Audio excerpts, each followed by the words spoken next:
Hi అండి, welcome back to my channel. నేను నాగపద్దు. ఈరోజు వచ్చేసి చిక్కుడుకాయ టమాటో కర్రీ అయితే చూపిస్తాను అండి. సింపుల్గా, ఎక్కువ టైం కూడా పట్టదు. చాలా అంటే చాలా బాగుంటుందండి. జొన్న రొట్టెలోకైనా చపాతీలోకైనా చాలా బాగుంటుంది. ఇప్పుడైతే చిక్కుడుకాయలు కట్ చేసి పెట్టుకున్నాండి. చిక్కుడుకాయలు చూసుకోవాలి. నేనైతే ఒక హాఫ్ కేజీ తీస్తే ఒక పావు కేజీ వేయండి. పొత్తు పురుగులు ఉన్నాయి. టమాటాలు అన్నీ కలిపేసి ఉప్పు, సాంబార్ పౌడరు, కారం అన్నీ కలిపేసి ఒకసారి అయితే కలుపుకోవాలండి. ఈ వెజిటేబుల్స్లో వచ్చే వాటర్ అయితే వచ్చేస్తుంది. ఉప్పు కారం పట్టేలా కలుపుకుంటూ ఉండాలి. గట్టిగా అయితే కలపాలండి, ఎందుకంటే చిదవాలి ఈ టమాటో అనేది. టేస్ట్ బాగుంటుంది.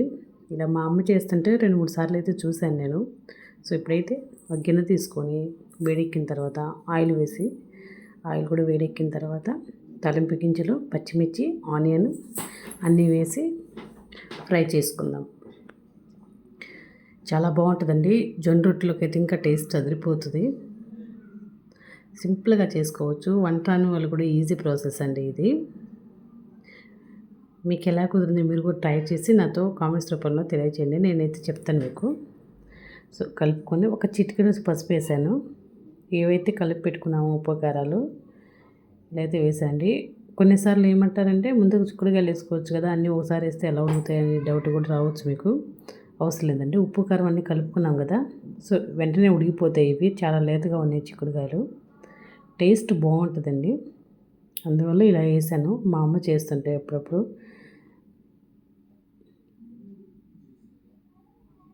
సో కలుపుకుందాము. మీకు ఏమైనా ఉప్పు కారం ఎక్కువ కావాలన్నా కానీ వేసుకోవచ్చు. ఈ మధ్య మాకు హెల్త్ బాగోకపోవటం వల్ల, జ్వరము, వైరల్ ఫీవర్స్ వల్ల నేనైతే ఎక్కువగా స్ట్రెస్ తీసుకోకుండా సింపుల్గా అయితే చేసేస్తున్నాను.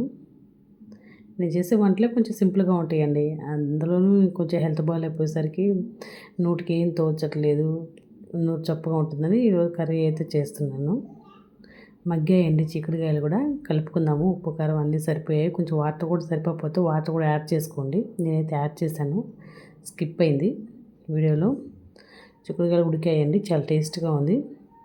నేను ఒక డబ్బాకైతే ముందే కొట్టేసి పెట్టుకున్నాను అండి. ధనియాలు, వెల్లుల్లి, కొబ్బరి అన్నీ స్టోర్ చేసి పెట్టుకుంటాను. అదైతే ఒక స్పూన్ వేసేసాను.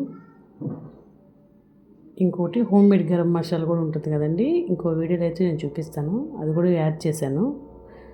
చిటికెడు అంటే చిటికెడే వేసానండి, ఎక్కువ కూడా వేయలేదు. టేస్టీగా చాలా బాగుంటుందండి. కొంచెం వేసుకుందాం. ఫీవర్లో ఉన్నాం కాబట్టి మసాలాలు ఎక్కువ తినకూడదు. సో ఇంతేనండి, అయిపోయింది కర్రీ కూడా.